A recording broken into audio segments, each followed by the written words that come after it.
पारिवारिक एवं पारमार्थिक जीवन के प्रबल प्रेरणा स्रोत परमाराध्य परम पूज्य सदगुरुदेव जी मंच पर विराजमान परम वंदनीय संत समाज, इस परिवर्तक स्थल पर उपस्थित धर्म प्रेमी सज्जनों तथा देवियों,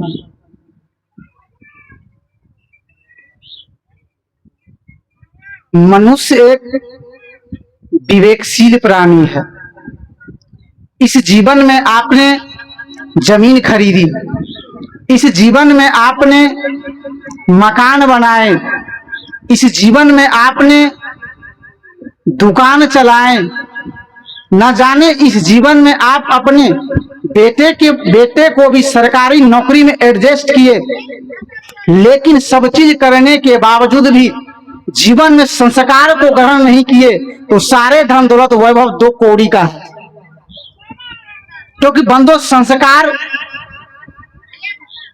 ही व्यक्ति को प्रेरणा देता है एक माता पिता के साथ कैसे व्यवहार करना चाहिए। संस्कार ही हमें आदर्श देता है एक संत महात्मा के साथ कैसे व्यवहार करना चाहिए। क्योंकि बंधु जीवन में सत्ता 2 है, एक संस्कार, दूसरा अहंकार। संस्कार हमें सिखाता है पग पग पर झुकने की, अहंकार की भावना होता है दूसरे व्यक्ति को झुकाकर खुश होना। इसको 2 व्यक्ति से तुलना कीजिए, पहला भगवान बुद्ध और दूसरा सिकंदर। दोनों की लालसा, दोनों की मान्यता एक ही था, सुख और शांति को प्राप्त करूं, लेकिन दोनों का रास्ता अलग अलग था। भगवान बुद्ध का रास्ता था वह अपने जीवन में सारे धन दौलत वैभव जो कमाए थे, सारे धन दौलत वैभव को ठुकराकर संन्यास के रास्ते पर निकल पड़े थे। लेकिन सिकंदर की मान्यता था वह विश्व विजेता बन करके सुख और शांति को प्राप्त करना चाहता था, लेकिन अंततः दोनों का परिणाम आया तो इस संसार से बुद्ध सफल हो गए और सिकंदर इस संसार से असफल हो गए। यही कारण है जब सिकंदर की चेतना जगा तो सिकंदर ने कहा, ए दुनिया के लोगों, विश्व विजेता होने के कारण कुछ आज हमसे सीख लीजिए। विश्व विजेता इस सिकंदर से जाए तो मेरे हाथ को उल्टा लटका देंगे, दुनिया वाले भी सीखे। विश्व विजेता सिकंदर इस संसार से गए तो खाली हाथ आए थे और खाली हाथ संसार से गए। तो हम लोग किस खेत के मूली है? बेटा को साथ में ले जाएंगे कि बेटी को साथ में ले जाएंगे? संसार के यही सच्चाई है। बेटा है तो बहू की अमानत है, बेटी है तो दामाद की अमानत है, व्यक्ति का शरीर जो है यह शमशान की अमानत है। इसलिए नीति कहती है, ये दुनिया के लोगों, आप अपने जीवन में, ये दुनिया में रहने वाले, क्या तुझको ये खबर है 2 दिन की जिंदगी है, पल भर का ये सफर है। आंखों ने तेरे तुझको कितने दिखाए मुर्दों, कांधे पे तूने अपने कितने उठाए मुर्दों, फिर भी बना है अंधा, अनजान में सफर है। दुनिया में रहने वाले तुझको या क्या खबर है, 2 दिन की जिंदगी है, पल भर का ये सफर है। बंधुओं, ये संसार न जाने कब काल की बुलावा आ जाए, कब यहाँ से हम लोग चले जाएंगे, उसका कोई पता नहीं है। क्योंकि भगवान बुद्ध के जमाने में एक बड़े चिकित्सक लुकमान हुए थे। वह सल चिकित्सक से इतना परिपूर्ण थे, वह एक साधक भी था। उनके पास एक कला था, वह इतना चतुर था, इतना चालाक था। उन्होंने सोचा सबको छलावा तो कर दिया, लेकिन मौत को भी छलावा कर दूं। तो लुकमान ने सोचा मैं इतने सल चिकित्सक हूं, लेकिन इस जीवन में कुछ नहीं करूं तो फिर अंतिम में इस संसार को छोड़कर जाना तो निश्चित है। तो लुकमान ने सोचा, सल चिकित्सक थे, उन्होंने एक उपाय ढूंढा, क्योंकि मृत्यु सबका निश्चित है, सबको जाना तो निश्चित है। लेकिन लुकमान ने अपने जैसा 99 पुतला बनाए। पुतला समझते हैं कि मूर्ति, ऐसे वो पुतला बनाए सेम हूबहू एक लुकमान अपना ही तस्वीर ऐसे बनाए, उसमें आप अंतर नहीं कर पाएंगे। हूबहू एक शीशा के घर में 99 मूर्ति को खड़ा कर दिए और बीच में जाकर खड़ा हो गए। जब संजोग की बात, यमदूत उनको लेने के लिए आ गए, यमदूत भी माथा उसका चकरा गया। तो सोचता है हम तो यहाँ एक लुकमान को लेने आए, यहाँ तो 100 लुकमान है, इसमें से हम किसको ले जाएंगे। यमदूत छानबीन किया, सब मूर्तियां को टच किए, लुकमान को भी टच किया, लेकिन वो अंतर नहीं कर पाया। तो अंत में निराश होकर यमदूत चले गए यमलोक, और यमराज से पूछते हैं। देखिए, यमराज अलग होता है, यमदूत अलग होता है, क्योंकि बंदो यमराज होगा वो बड़ी, उनकी बुद्धि थोड़ा बड़ी होगी। तो यमराज से जाकर यमदूत ने कहा, अरे हम तो वहां एक लुकमान को लेने गए थे, उसमें तो 100 लुकमान है, इसमें से हम किसको किसको उठाएं, मुझे पता ही नहीं लग रहा।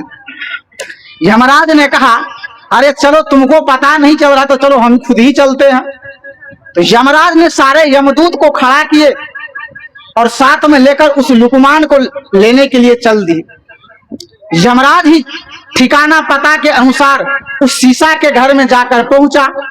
अब पहुंचने के बाद वो सच में देखता है, अरे हम तो एक लुकमान को लेने आए हैं, यहाँ तो 100 लुकमान खड़े हो गए हैं। अब इसमें से हम किसको ले जाएं, उसका भी दिमाग काम नहीं कर रहा है। आखिर देखिए, कोई व्यक्ति नौकर है और कोई व्यक्ति शिक्षक है, तो बुद्धि से थोड़ा बड़ा जरूर है कि नहीं है। आदमी भले अलग है लेकिन बुद्धि उसकी बड़ी है। कोई व्यक्ति चपरासी है, कोई व्यक्ति कलेक्टर है, तो कलेक्टर के पास कुछ ना कुछ खासियत तो जरूर होगा, तो वो बुद्धि से बड़ा होगा कि नहीं होगा। वो यम के मालिक है यमराज, उसका भी माथा जब चकरा गया तो यमराजा सोचता कुछ ना कुछ दिमाग लगाऊं। तो यमराज को एक उपाय यमराज ने ढूंढा। जब तक ये प्रवचन का कार्यक्रम चलता है तब तक आप लोग बैठ जाइए, सब संत महात्मा बैठे रहेंगे, सबको बारी बारी प्रणाम बंदगी कीजिए, क्योंकि ये लाइव चल रहा है, पूरी दुनिया देख रहा है इनको। आप जो आते हैं तो सब लोग देखते हैं। तो बंधुओं, मैं कह रहा था, यमराज एक उपाय ढूंढा। यमराज ने सोचा, कुछ उपाय यमराज को लगा, तो सारे यमदूत को खड़ा कर दिए और एक उपाय उनके मन में सोचा। तो यमराज उस लुकमान की बड़ाई करना शुरू कर दिया। बड़ाई क्या क्या, देखिए, व्यक्ति अहंकार के कारण मौत से भला मौत उसको बचा नहीं पाता है। लुकमान की बड़ाई को यमराज ने गाना शुरू कर दिया। क्या करता है वो यमराज कहता, अरे 100 मूर्ति तो लुकमान भले बना दिए, लेकिन इस पुतला में एक चीज की कमी हो गई है। कमी क्या हो गई है? देखिए, किसी की बड़ाई हो तो फूलना और किसी में कमी निकाला तो पचकना सबसे बड़ी मूर्खता है। लुकमान की जैसे ही बड़ाई करना यमराज ने सोचा, कहा ये सब चीज तो इसमें बढ़िया है, लेकिन इस मूर्ति में एक चीज की कमी है। लुकमान फट से बोलता है, आपको इसमें क्या कमी नजर आता है? सब तो बढ़िया है। यमराज कहता है, असल यही लुकमान, इसको पकड़ो, घसीट के ले चलो। लुकमान क्या कहता है? यमराज क्या कहता है? असली लुकमान यही है, इसको रस्सी लगाओ, हथकड़ी लेकर चलो, असली में यही लुकमान है। अहंकार छोड़ा, मौत को अहंकार के कारण ही गया कि नहीं गया? मौत के काल के गाल में सुना गया कि नहीं गया? क्योंकि व्यक्ति अहंकार के कारण ही, जिस व्यक्ति के जिस समय अहंकार आ जाता है, समझिए उस व्यक्ति के जीवन में पतन का रास्ता खुल गया। आज व्यक्ति के जीवन में शिक्षा तो बढ़ती चली जा रही है, लेकिन संस्कार घटता चला जा रहा है। संस्कार घट रहा है कि नहीं घट रहा है? वो संस्कार मिलेगा कहाँ? दुकान में, बाजार में। उस संस्कार की एक ही कला है, सत्संग, ध्यान, सादा संतों की संगति। आज लेकिन दुर्भाग्य है, उस साधु महात्मा संत से बढ़िया से बातचीत नहीं कर पाते हैं। आप लोग पुराने समय के बुजुर्ग सब बैठे हैं, आप लोग को पता होगा, पहले ठंडी के मौसम जब हुआ करते थे, उसमें बढ़िया से घूरा लगता था कि नहीं लगता था? घूरा लगता था कि नहीं लगता था? लेकिन उस घूरा में अलवा पकता था। उसी अलवा के बहाने जितने छोटे बच्चे होते थे सब घूरा को छेक कर बैठते थे कि नहीं बैठते थे, और अलवा जैसे पक जाता था तो सब बच्चे खाते थे बढ़िया से मिलकर। आज लेकिन आदमी इतना व्यस्त हो गया है, इतना चुस्त हो गया है, इतना चालाक हो गया है, वह बूढ़े के पास बैठना नहीं चाहता है। जिस बूढ़े के पास बैठने से आपको ज्ञान मिलेगा, उस बूढ़े बुजुर्ग के पास व्यक्ति बैठना नहीं चाहता। अरे भले आपको किताबी नॉलेज हो जाए वो अलग बात, लेकिन एक बूढ़े बुजुर्ग के पास, उनके पास उन्होंने अपने जीवन में 30 साल 50 साल 60 साल जीवन को व्यतीत किया है, उनके पास बहुत अनुभव है, बहुत क्षमता है। लेकिन आज घर घर में मोबाइल हो गया है, घर घर में टीवी हो गया है, इतना व्यस्त हो गया, बूढ़े के पास क्यों बैठे। आज होता है क्या बंधुओं, यही मोबाइल। आज देख रहे हैं दुर्घटना क्या हो रही है। अरे मोबाइल में गलत भी है और सही भी है, आपको उसमें लेना क्या है उसको आप उपयोग कीजिए, लेकिन गलत दृष्टि से उनको आप उपयोग करेंगे आपका जीवन बर्बाद हो जाएगा। क्योंकि व्यक्ति मनुष्य का जीवन विवेकशील प्राणी है। तो कुछ भी काम करता है उसके पीछे सोचता है, विचारता है, चिंतन करता है। लेकिन मनुष्य इतना चतुर हो गया है, इतना चालाक हो गया है, वह सोचता है जीवन में जो किसी प्रकार का अनैतिक कर्म कर रहे हैं भगवान थोड़ा देख रहा है, वो भगवान से नहीं डरता है। फिर डरता है क्या चीज से? जगह जगह सीसीटीवी कैमरा लग चुकी है।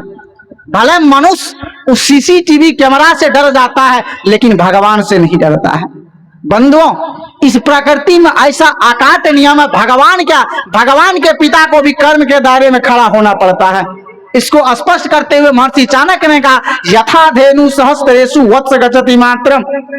चाणक्य कहते यथा धेनु सहस्त्रेषु वत्स गच्छति मात्रम तथा यच् कृतं कर्ता मम अनुगच्छति। चाणक्य कहते हैं दुनिया के मानवों, आपके पास एक नहीं सहस्त्रेषु मतलब तो हजार, एक नहीं 1000 गाय हो, उसी 1000 गाय में से 3-4 दिन पहले एक गाय एक बछड़ा को जन्म दी है, तो उस 1000 गाय के बीच में यदि उस बछड़ा को खोल दिया जाए वो बछड़ा कहाँ जाएंगे? चीन की पाकिस्तान, नेपाल की भूटान। वह अपने माँ के पीछा करते करते अपने माँ के पास चली जाएगी। हो सकता है कभी इस गाय के पास मुंह मारे, कभी उस गाय के पास मुंह मारे, लेकिन अंत में वह अपने माँ के पास चली जाएगी। उसी प्रकार बंधुओं, इस संसार में हम जो किसी प्रकार का अनैतिक कर्म कर रहे हैं वो कर्म से नहीं बच पाएंगे, किसी न किसी भांति आपको भोगना ही पड़ेगा। इसी बात को आदरणीय गोस्वामी तुलसी ने कहा, कई बार सुने होंगे, कर्म प्रधान विष करी राखा, जो जस करहि तस फल चाखा। कहते तुम जिस प्रकार का कर्म कर रहे हो किसी न किसी भांति तुमको भोगना ही पड़ेगा। रोपते हो बबूल का पेड़, सोचते हो आम का महीना आ रहा है, मस्ती में आम खाएंगे तो सपना कभी साकार होगा? गुरुवर कबीर की वाणी को याद करिए, करे बुराई सुख चाहे कैसे पावे कोई, रोपे पेड़ बबूल का आम कहां से होए। गुरुवर कबीर कहते जीवन में तुम बबूल का पेड़ लगाते हो, सपना देखते हो आम का महीना आ रहा है, मस्ती में आम खाएंगे, वो सपना कभी साकार होगा? कस के बोलिए, आवाज नहीं आ रही। वो सपना कभी साकार होगा? वो सपना बंधुओं कभी साकार नहीं होगा। जिस प्रकार का तुम कर्म कर रहे हो, बुढ़ापा आपके लिए तैयार है, बुढ़ापा में आपको भोगना ही पड़ेगा। लेकिन व्यक्ति सोचता है सत्संग में तो अभी नहीं जाएंगे, दुनियादारी का बहुत उलझन है, थोड़ा इसको निपटा लेंगे तब सत्संग में जाएंगे। अरे तुम जिस सारे धन दौलत वैभव एकत्रित करते हो, जीवन के सारे काम इस जवानी में करते हो, लेकिन सत्संग वाला काम बुढ़ापा में छोड़ देते हो, वो कभी नहीं होगा बंधु। बुढ़ापा में तुम चाह भी कर भी सोचोगे भी कि सत्संग करना चाहोगे, आपकी पद परिवर्तित हो जाएगी। आप चाहकर भी सत्संग करना चाहोगे तो बेटा को पूछोगे सत्संग मुझे मन है करने का, तो बेटा बोलेगा अभी पैसा नहीं है पिताजी, अगले महीना कर लीजिएगा। फिर अगले महीना भी बीतेगा, इस महीना को टपने दीजिए, अगले महीना फिर कर लेंगे। चाहकर भी आप सत्संग नहीं कर पाओगे। चाहोगे किसी साधु महात्मा को दान कुछ चढ़ावे, आपके पास रहेगा ही नहीं तो कैसे कर पाओगे। ये जवानी जंक्शन है। इस जवानी को यदि खो देते हो, इस जवानी को यदि गवा देते हो, फिर तुम्हें अंत में बहुत पछताना पड़ेगा। क्योंकि बंधुओं, मौत तो प्रत्येक व्यक्ति का निश्चित है, लेकिन प्रत्येक व्यक्ति के मरने में बहुत बड़ा अंतर है। क्योंकि बंधुओं, एक साधारण व्यक्ति मरता है, कहता फलाने बाबू मर गए, और दूसरे व्यक्ति देश के सीमा पर जाकर मरता है, क्या कहते हैं? वो देश के लिए शहीद हो गए, कहते हैं कि नहीं कहते? वो देश के लिए शहीद हो गए। और कोई साधु महात्मा, संत महात्मा इस संसार को छोड़कर जाते हैं तो क्या कहते हैं? वो अपने स्वरूप में लीन हो गए, वो ब्रह्म लीन हो गए। मरना तो सबका है कि नहीं है, लेकिन मरने में अंतर है कि नहीं है? सबका भाषा अलग अलग है कि नहीं है? इसी प्रकार बंधु, गुरुवर कबीर कहते हैं चिता तक जाने से पहले जीवन में ममता को मार देते हैं, अर्थी तक जाने से पहले घमंड को मार देते हैं, आपका जीवन बहुत बड़ा सार्थक हो जाएगा। इसको एक उदाहरण से समझिए तो बात स्पष्ट हो जाएगी। एक बार एक महात्मा जी, ठंडी का मौसम था, किसी चौराहे पर जाकर बढ़िया से धूप सेक रहा था और ध्यान अवस्था में बैठे थे। ध्यान अवस्था में बैठे थे, और संजोग की बात, उस क्षेत्र के जो राजा साहब थे, राजा जानते हैं कि नहीं जानते? वो राजा महोदय जी थे, वो जा रहे थे रास्ते से होकर।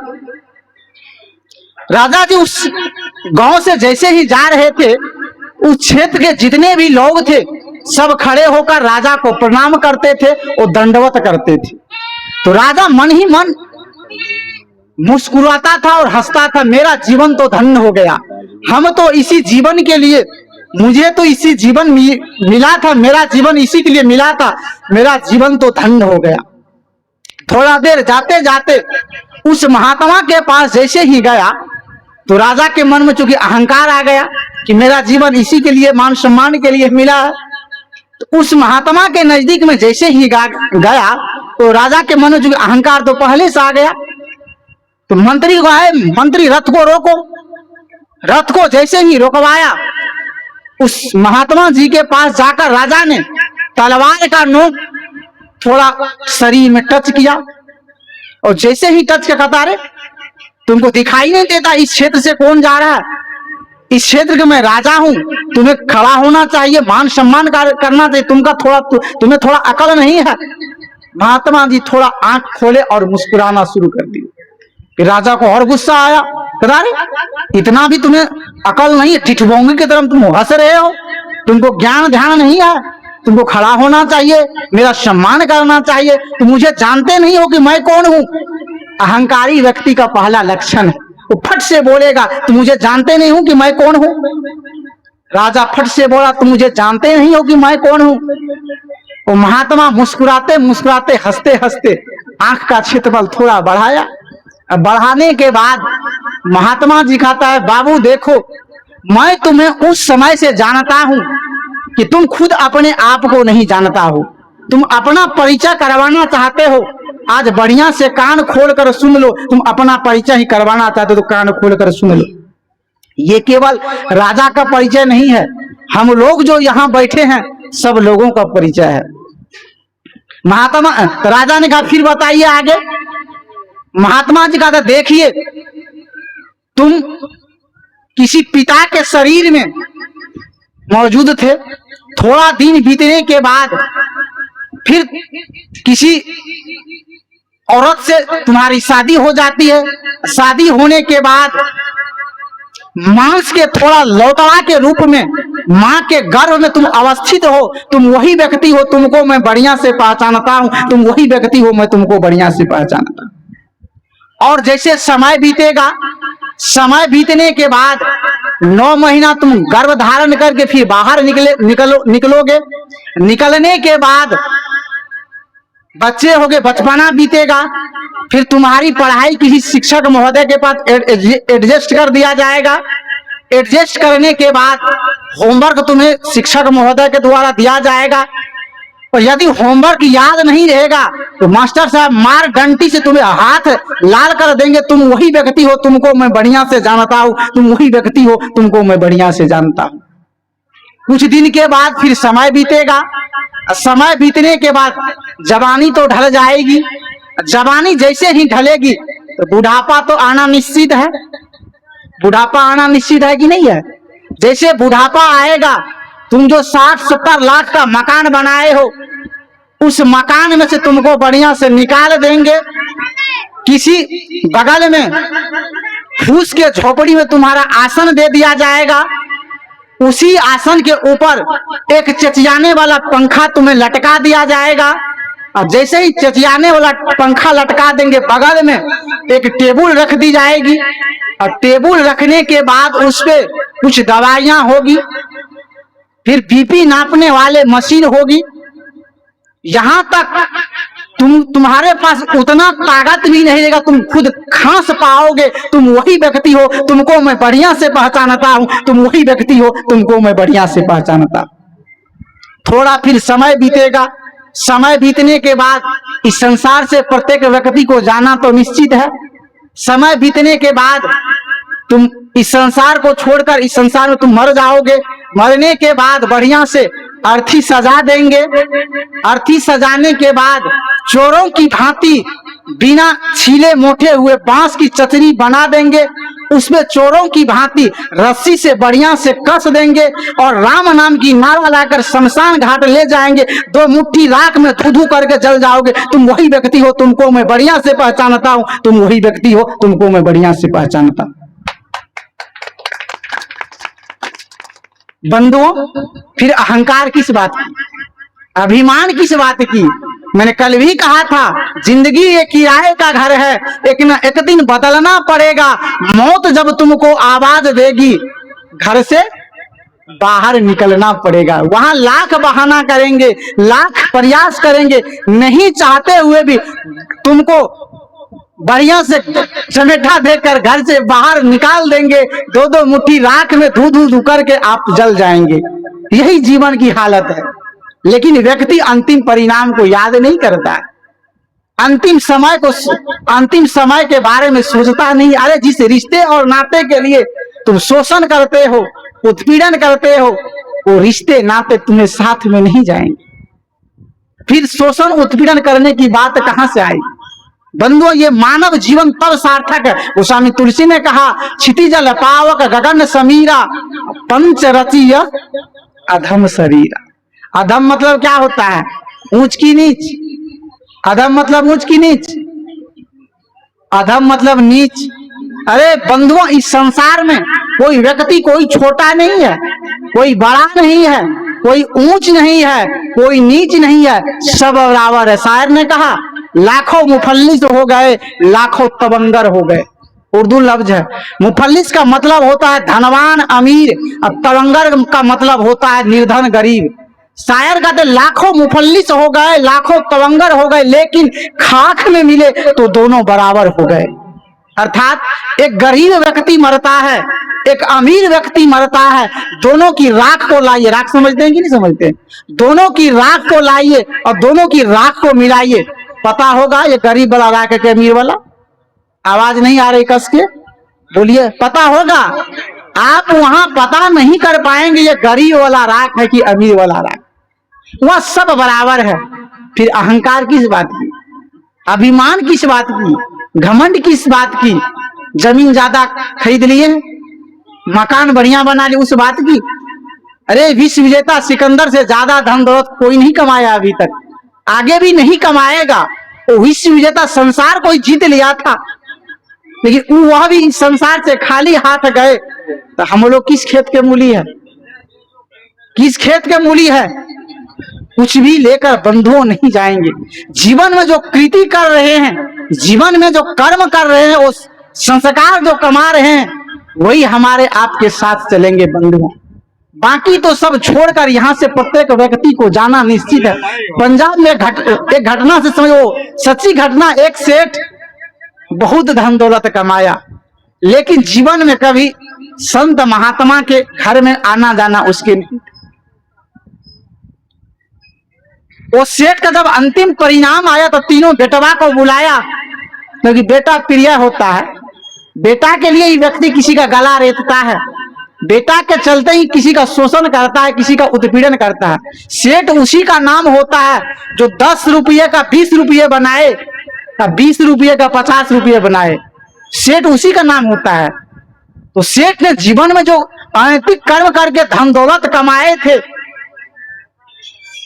तो अंतिम में जब इस संसार से जाने लगा, तीनों बेटा को बुलाया, तीनों आजा मेरे लाडले। तीनों आकर हाथ जोड़कर खड़े हो गए, पिताजी दीजिए हुकूमत क्या है। तो सेठ ने कहा, बेटा मैं तो इस संसार से अब जा रहा हूं, अलमारी में जो रुपये का बंडल है मेरे छाती पर रख दो।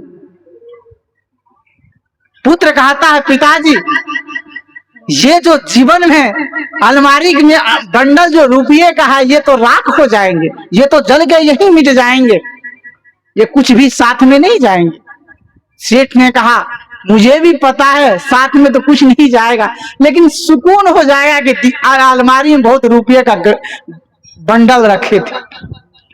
फिर सुकून कहां से बंधुओं सुकून? अरे तुम्हारी गृहस्थी जीवन जब तभी सार्थक होगा जब एक सच्चे संत महात्मा की सेवा करोगे। गृहस्थी जीवन तभी मर्यादा पूर्वक चलेगा जब एक आदर्श गुरु की सेवा सत्कार करोगे। लेकिन आज वो भावना खत्म हो रही। मैं उदाहरण दिया करता हूं, एक लड़का जीवन में बहुत धन दौलत कमाया, लेकिन संत महात्मा का घर में आगमन नहीं किया। शराब इधर चलता है कि नहीं चलता है? चलता है कि नहीं चलता है शराब? देखिए बंधुओं, आज व्यक्ति शराब पी पी कर जीवन को ऐसा बर्बाद कर लेता है, पिता और पुत्र का भी चिन्ह खत्म हो जाता है। शराब के नशा में व्यक्ति मस्त होकर, जब तक उसके अंदर नशा रहता है तब तक तो लगता है कि दुनिया का मैं बादशाह हूं। जैसे ही नशा टूटा, 2 कौड़ी का बन जाता है।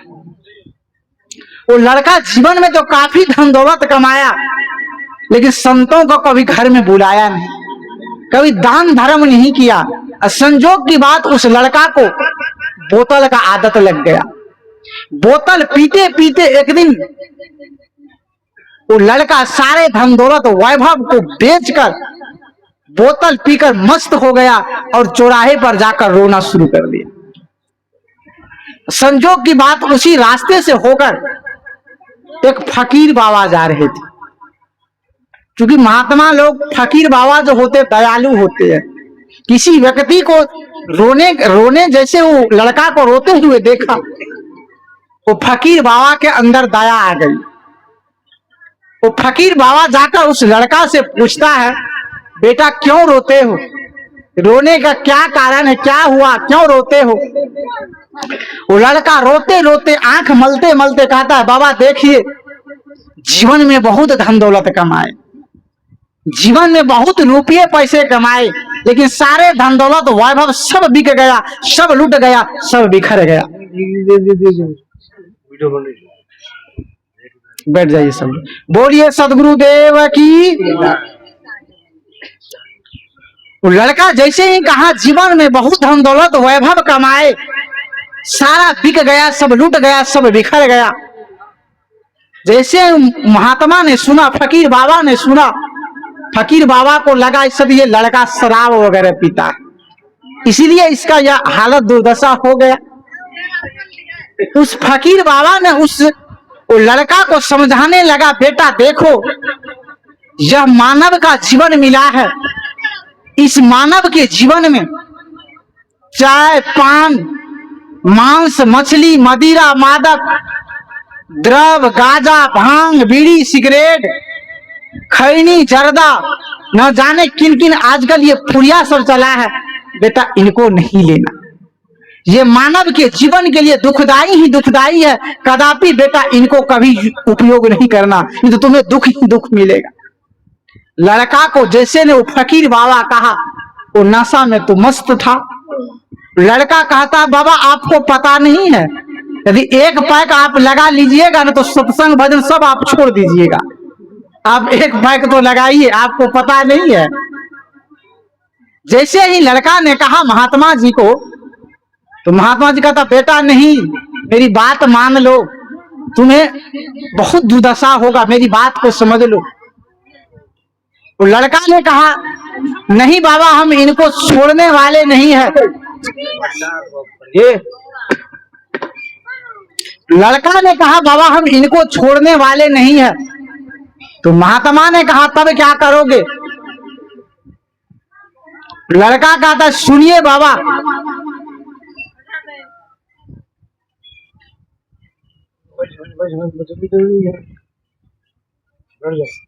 बैठिए बैठिए, बोलिए सदगुरुदेव की, संत समाज की।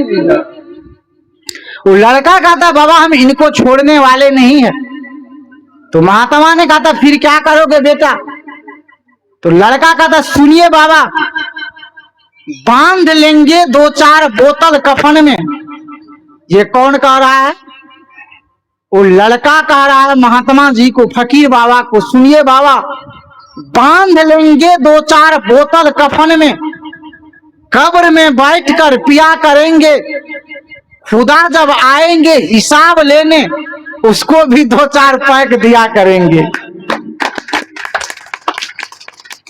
तो जैसे ही महात्मा ने सुना, क्योंकि महात्मा वो फकीर बाबा भी पढ़ा लिखा होगा इसी गुलशन बाबा के जैसा, तो महात्मा जी फकीर बाबा कहता बेटा सुनो सुनो सुनो मेरी बात सुनो, यदि तुम मेरी बात को नहीं मानोगे तो अंतिम में तुम्हारा क्या दुर्दशा होगा, कान खोल कर तुम आज ही सुन लो। वो लड़का कहता सुनिए बाबा, बोलिए क्या आप कहना चाहते हैं? तो फकीर बाबा कहते सुनो बेटा, हजारों बह गए इन बोतलों के बंद पानी में, एक नहीं 1000 के 1000 जिस बोतल के पानी से तुम दीवाने बन रहे हो, 1000 के 1000 इसी बोतल के पानी में जीवन को बर्बाद कर दिए। हजारों बह गए इन बोतलों के बंद पानी में, जो डूबे हैं गिलासों में उभरे जिंदगानी में। बंद कर दूं क्या सत्संग?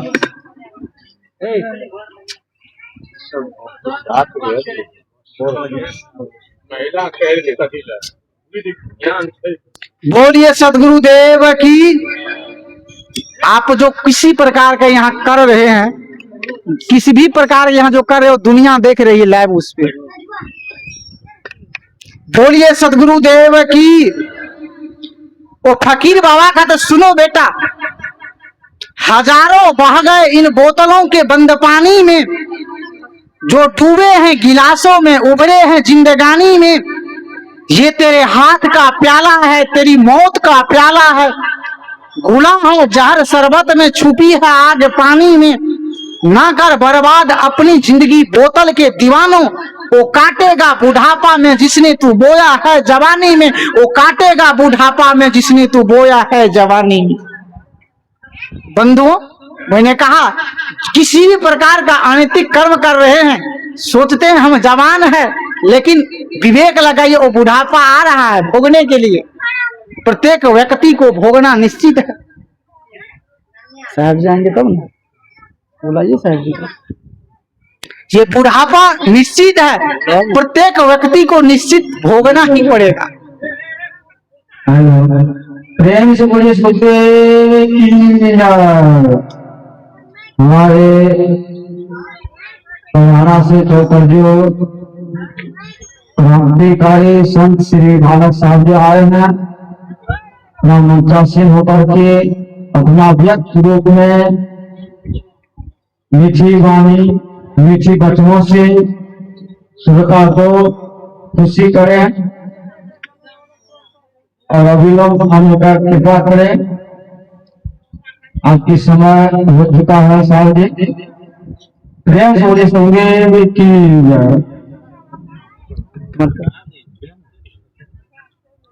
बोलिए सदगुरुदेव की, संत समाज की। बंधुओं, मैं कह रहा था, जिस व्यक्ति का जीवन बहुत सुखद होगा उस व्यक्ति का मरण भी बहुत अच्छा होगा। लेकिन यहाँ तो भारतीय ये संस्कृति, भारतीय ये अपना बिहार है।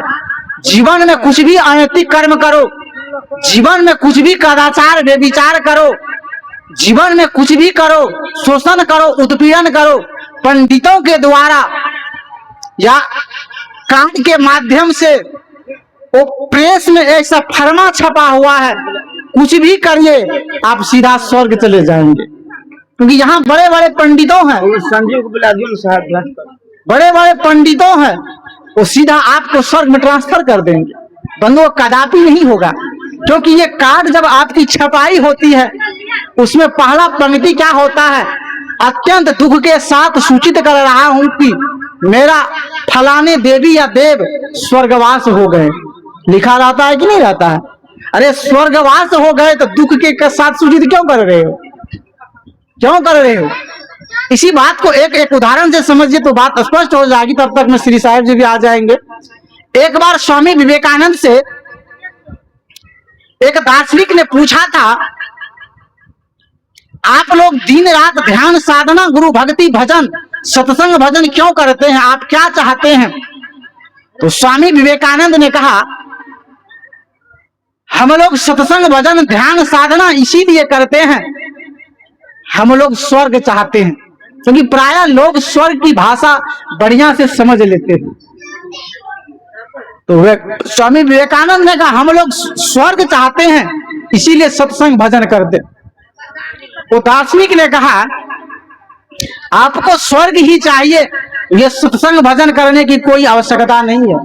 मेरे पास स्वर्ग का टिकट है, आपको हम सीधा कन्फर्म करा देंगे, आपको सत्संग भजन करने की कोई आवश्यकता नहीं है। तो स्वामी विवेकानंद ने कहा, ठीक है, आपके पास स्वर्ग का टिकट है तो फिर हमें सत्संग भजन करने की आवश्यकता क्यों होगी, हमको सीधा स्वर्ग ही भेज दीजिए, अच्छी बात है। तो स्वामी विवेकानंद ने कहा, ठीक है, यदि स्वर्ग आप भेजेंगे उसका कोई क्या कंडीशन है? वो दार्शनिक ने कहा, आपको स्वर्ग तो भेजेंगे लेकिन ये शर्त है, आपके संग में कदाचार व्यभिचार दुराचार भ्रष्टाचार 3-4 शराबी व्यक्ति के आपको साथ में दे देंगे और सीधा स्वर्ग भेज देंगे। स्वामी विवेकानंद ने कहा, अरे नर्क जाने का भी कोई कंडीशन है क्या? वो दार्शनिक ने पूछा, हाँ, एक तो नर्क जाने के लिए कोई तैयार नहीं होता है, आप यदि पूछते हैं तो बढ़िया बात है। तो स्वामी विवेक वो दार्शनिक ने कहा, नर्क जाने का यही कंडीशन है कि आपके संग में 3-4 सत्संगी लोगों को दे देंगे, 3-4 सदाचार ध्यान साधना गुरु भक्ति करने वाले व्यक्ति को आपके संग में दे देंगे, आपको सीधा स्वर्ग भेज देंगे। स्वामी विवेकानंद ने कहा, ऐसे स्वर्ग को मैं लात मारता हूं, भले मुझे नर्क ही भेज दीजिए, मुझे नर्क ही पसंद है। बोलिए सदगुरुदेव की।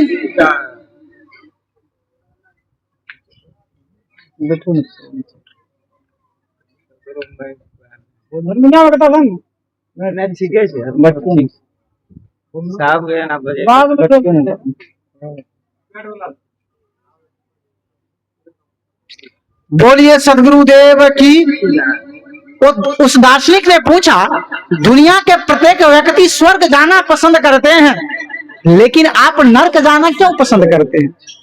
स्वामी विवेकानंद ने कहा, अरे मुझे भी जाने का लालसा था, मुझे भी स्वर्ग ही जाने का मन था, लेकिन आपने जो कंडीशन बताए 3-4 कदाचारी व्यभिचारी इस्लामी व्यक्ति को संग में दे देंगे, सीधा हमको स्वर्ग भेज देंगे। लेकिन वही कदाचारी व्यभिचारी इस्लामी व्यक्ति स्वर्ग तो भले जाएगा, लेकिन अपनी संगति से स्वर्ग को भी नर्क बना देगा। इसीलिए मुझे नर्क ही पसंद है। 3-4 मुझे सत्संगी व्यक्ति को दे दीजिए, मैं नर्क को भी अपनी क्षमता से स्वर्ग बना देंगे।